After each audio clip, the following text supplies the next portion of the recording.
آپ کہیں انٹرویو دینے کے لیے گئے ہیں, آپ نے یو ایس اے کے ویزے کے لیے اپلائی کیا, وہاں آپ کا انٹرویو ہوتا ہے. آپ نے کسی کنٹری کے لیے اپلائی کیا, وہاں آپ کا انٹرویو بسا اوقات خواتین لے رہی ہوتی ہیں.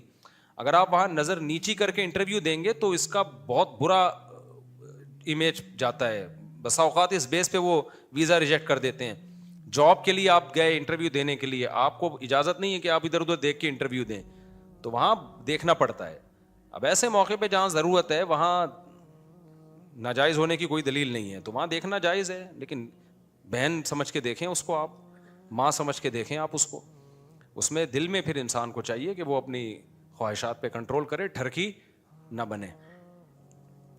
تو اسی طرح قرآن نے یہ بھی تو کہا ہے نا کہ عورتیں مردوں کو نہ دیکھیں, لیکن صحیح مسلم میں ہے نہیں کہ ہمارے نبی صلی اللہ علیہ وسلم امی عائشہ کو حبشیوں کا کھیل دکھایا آپ نے, ہے یا نہیں ہے؟ یہاں اس کے اگینسٹ ایک دوسری حدیث بھی ہے کہ عبداللہ ابن ام مکتوم رضی اللہ تعالی عنہ نابینا صحابی بیٹھے ہوئے تھے, تو وہ آ رہے تھے, تو امہات المومنین نے کو نبی نے حکم دیا کہ پردہ کرو. انہوں نے کہا یا رسول اللہ وہ تو نابینا ہے, تو فرمایا کہ تم نابینا تو نہیں ہو. تو یہ خوب سمجھ لیں, علماء نے لکھا ہے کہ یہ حکم استحباب کے لیے, کہ نبی صلی اللہ علیہ وسلم کی غیرت نے گوارا نہیں کیا کہ میری ازواج کسی غیر محرم مرد کو دیکھیں. تو افضل تو یہی ہے کہ نہ دیکھیں بھائی, افضل تو یہی ہے کہ نہ دیکھیں. اور کوئی مرد اگر چاہتا ہے کہ میری بیوی نہ دیکھے فلاں مرد کو, تو نہ دیکھے, وہ اس پر شوہر کی اطاعت بھی لازم ہے. قانون ایک الگ چیز ہے, وہ شریعت نے بیان کر دیا, اور مستحبات اور فتنوں سے بچنے کے لیے جو سد ذرائع ہیں وہ ایک بالکل الگ چیز ہے. تو جب آپ سوسائٹی میں سروائیو کرتے ہیں تو کچھ باتیں آپ بند کمرے میں بیٹھ کے تو کہہ سکتے ہیں, جب سوسائٹی میں چلتے پھرتے ہیں تو وہ امپلیمنٹ ہو ہی نہیں سکتا. تو وہاں پھر شریعت کے لا کا اور قانون کا سہارا لینا پڑتا ہے. اور جہاں نارمل حالات ہیں, جہاں آپ کو مجبوری نہیں ہے, ضرورت نہیں ہے, تو بھائی مرد کو بھی حکم دیا جائے گا کہ عورت کو نہ دیکھے, اور عورت کو بھی حکم دیا جائے گا کہ مرد کو نہ دیکھے. اب جو نبی امی عائشہ رضی اللہ تعالیٰ عنہ کو حبشیوں کا کھیل دکھا رہے ہیں, وہ تو مرد تھے سارے نا, لیکن کیوں دکھا رہے ہیں بھائی؟ ضرورت ہے, وہ نو عمر ہیں, ان کو یہ کھیل کود سے ہی ان کا دل بہلے گا. ہمارے نبی کی عمر اتنی زیادہ تھی اور امی عائشہ کی عمر انتہائی بہت کم عمر تھی, تو آپ نے ان کے مینٹل لیول پہ آ کے ان سے معاملات کیے ہیں. تبھی تو ہمارے نبی صلی اللہ علیہ وسلم کی یہ جو ملحد لوگ کہتے ہیں کہ اتنی کم عمر لڑکی سے آپ نے نکاح کیا, ہم کہتے ہیں یہ کمال ہے کہ اتنی کم عمر سے نکاح کر کے اس کو بہترین طریقے سے نبھایا ہے. یہ کمال آج لوگوں میں نہیں ہے. ان کے مینٹل لیول پہ آ کے ان کے ساتھ ڈیلنگ کی ہے, ان کے مینٹل لیول پہ آ کے ان کے آپ کا بیہیویئر ان کے جیسا تھا, تو ان کو آپ نے کھیل دکھایا ہے. باقی ازواج کو کھیل نہیں دکھایا حبشیوں کا, تو باقی ازواج کو نہیں دکھایا, امی عائشہ کو دکھایا, کم عمر ہیں. تو ایک ہی لاٹھی سے نہیں سب کو ہانکا جاتا. اسی وجہ سے میں یہ لونڈے لپاڑوں کو بولتا ہوں کہ تمہارے لیے تو عورت کو دیکھنا بالکل ٹھیک نہیں ہے. تمہیں کیا ضرورت ہے دیکھنے کی؟ کہیں انٹرویو دینے کے لیے جانا ہے, جاب کے سلسلے میں کہیں جانا ہے, کہیں ضرورت پڑ گئی, یا ٹیچر کو کوئی سوال کا جواب دینے کی ضرورت پڑ گئی تو ٹھیک ہے, ورنہ تم تو بالکل, کیونکہ فتنے کا بہت زیادہ اندیشہ ہے. لیکن ایک آدمی کی ایک ایج ہو جاتی ہے, اس کا نکاح سے بھی تعلق ہے, نکاح کے بعد بھی انسان کے جذبات بہت کنٹرول ہو جاتے ہیں, ایج ہو جاتی ہے انسان کی, تو ان تمام چیزوں کو سب کو ایک ہی لاٹھی سے نہیں ہانکا جائے گا. تو اصل حکم شریعت کا کیا ہے کہ بھائی نظر کی حفاظت کرو, اصل تو یہی حکم ہے. جہاں ضرورت ہوگی تو وہاں دیکھنا جائز ہے. کسٹمر کو بھی, دکاندار کو بھی بعض دفعہ کسٹمر کو دیکھنا پڑتا ہے. اب عید کے دنوں میں خواتین کا دکانوں پہ اتنا رش ہوتا ہے. ایک صاحب تبلیغ میں وقت لگا کر آئے اور انہوں نے کہا اب خواتین کو دیکھنا چونکہ حرام ہے. اب وہ جیولری کا ان کی دکان تھی, وہ کہتے ہیں میں نظر نیچے کرنے کے چکر میں نا کئی دفعہ کچھ چور قسم کی خواتین آئیں, انہوں نے ہاتھ صاف کیا اور مال لے گئیں. تو کہہ رہے ہیں یار میں تو دیکھنا بھی حرام ہے اور ادھر سے. میں نے کہا ایسا دیکھنا بھی اتنا بھی حرام نہیں ہے کہ تمہاری دکان آدھی خالی ہو جائے, تمہاری شاپ پہ کسٹمر آ رہا ہے, کم از کم دیکھو تو صحیح کہ کیا کر رہا ہے وہ. تو اب پھاڑ پھاڑ کے نہ دیکھنا شروع کر دیں. یہ مسئلہ بتاتے ہوئے ڈر یہ لگتا ہے کہ ایسا نہ لوگ اس کا ناجائز فائدہ اٹھائیں, لڑکیوں کو تاڑ تاڑ کے دیکھنا شروع کر دیں, تو یہ حرام ہے. دیکھو قرآن کی آیت ذہن میں رکھو, یعلم خائنۃ الاعین وما تخفی الصدور, اللہ دلوں کی خیانت کو جانتا ہے. اللہ کو پتہ ہے تم کسی ضرورت سے دیکھ رہے ہو یا ہوس پوری کرنے کے لیے دیکھ رہے ہو. اور دوسری آیت بھی یاد رکھیں, واللہ یعلم المفسد من المصلح, اللہ فسادی کو بھی جانتے ہیں اور جو سوسائٹی میں اصلاح کرنا چاہتا ہے اس کو بھی جانتے ہیں. مولانا طارق جمیل صاحب نے جب کوئی ایکٹر ان کے پاس آئی, ان کے سر پہ ہاتھ رکھا, سمجھ رہے ہو نا, یہ 100% اصلاح کی نیت سے ہاتھ رکھا ہے. سر پہ اس کے چادر بھی ہے, ایسا نہیں کہ اب آپ اتنے لبرل بن جائیں کہ اصلاح کی نیت سے آپ بغیر چادر کے بھی ہاتھ رکھنا شروع کر دیں اور ہینڈ شیک کرنا شروع کر دیں. یہ یہ حرام ہے بالکل, یہ بالکل ناجائز ہے. سر پہ چادر ہے اور اس کے سر پہ ہاتھ رکھا.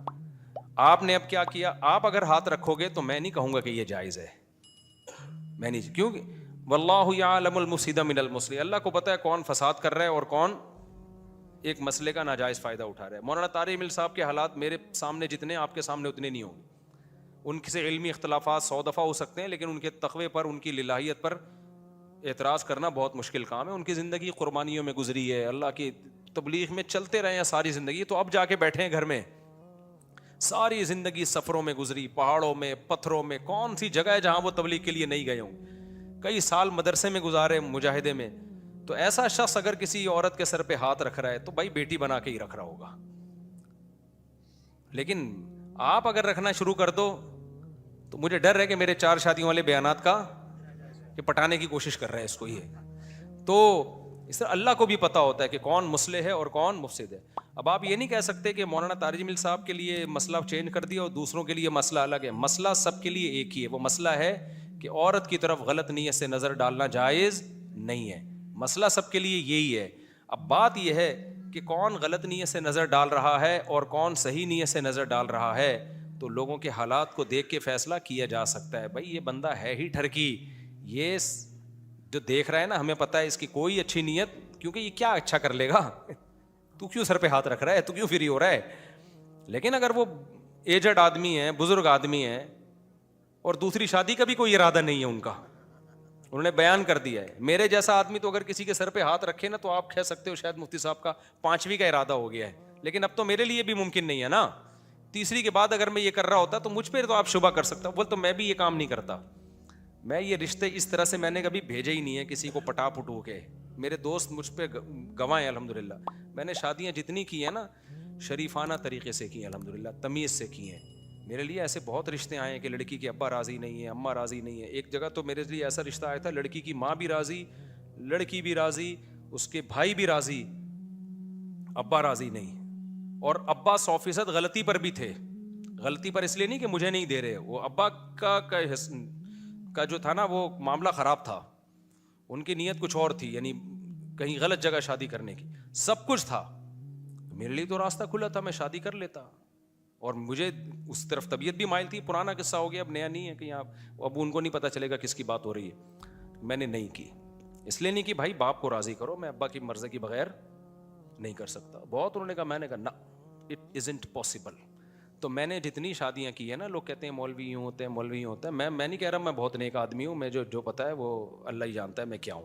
لیکن شادیوں وادیوں میں نے نہ کسی کو ٹھگا ہے, نہ کسی غیر شرعی طریقہ تو دور کی بات, غیر اخلاقی طریقے سے بھی الحمدللہ شادی, غیر شرعی سے اوپر کی چیز ہے نا غیر اخلاقی, غیر اخلاقی طریقے سے بھی نہیں کی ہے. سیدھا سادہ پیغام بھیجا ہے, ابا اماں دونوں راضی ہیں تو ٹھیک ہے, نہیں ہے تو پتلی گلی سے نکلو, کہیں اور ٹرائی مارو. ہاں رکا نہیں ہوں میں, مایوس نہیں ہوا, دل پہ نہیں لے کے گیا آپ لوگوں کی طرح. آپ لوگ دل پہ لے جاتے ہو کہ ہم نے پیغام بھیجا, انکار ہو گیا, رو رہے ہو, نیندیں اڑ رہی ہیں. ایسا نہیں کیا. ہم نے کہا نہیں بھائی, ادھر سے انکار ہو گیا, عزت ذلت کس کے ہاتھ میں ہے, ذلیل ہوئے. جب انکار ہوتا ہے آدمی کو منہ تو بنتا ہے نا, کیا خیال ہے. افسوس ہوا, بہت افسوس ہوا. لیکن ہم نے کہا, مجھے پھر اپنے استاذ کی ایک بات یاد آتی تھی, انہوں نے کہیں نکاح کا پیغام بھیجا تو انکار ہو گیا نا. میں نے ان کو دیکھا, ان بیچاروں کا نا, بیچارے وہ, ان کو امید نہیں تھی کہ یہاں سے انکار ہو جائے گا نا, تو وہ ایسے بیٹھے ہوئے تھے. پھر لمبی آہ بھرتے ہیں, کہتے ہیں میں تو اللہ سے یہی دعا مانگتا ہوں, اللہ یہاں شادی کرا دے, اگر نہیں تو کہیں اور اچھی جگہ کرا دے. کہتے میں یہ بھی, پھر خود ہی ہنسنے لگے. تو مجھے ان کا ملفوظ یاد آتا تھا, اللہ ادھر تو نہیں ہوئی, یہاں نہیں تو کہیں اور اچھی جگہ کرا دے. تو پھر ہم اگلے دن اس غم کو بھول گئے, کہیں اور ٹرائی مارو. تو آپ لوگ کے ساتھ مسئلہ یہ ہے کہ آپ لوگوں نے ٹرائی ماری, نہیں ہوئی تو غیر اخلاقی طریقوں پہ آتے ہو. پھر لڑکی سے الگ سے خفیہ رابطے کی کوشش کرتے ہو, پھر ادھر سے پھر استخارے نکلوانا, پھر مجھے آ کے تنگ کرنا. ہر دوسرے دن کوئی بندہ آیا ہوا ہوتا ہے, لڑکی والے نہیں مان رہے, آپ ان کو سمجھاؤ, میرے جیسا رشتہ کا انکار کر دیا. میں نے کہا میں تجھے جانتا نہیں ہوں, میں ان کو کیوں سمجھاؤں.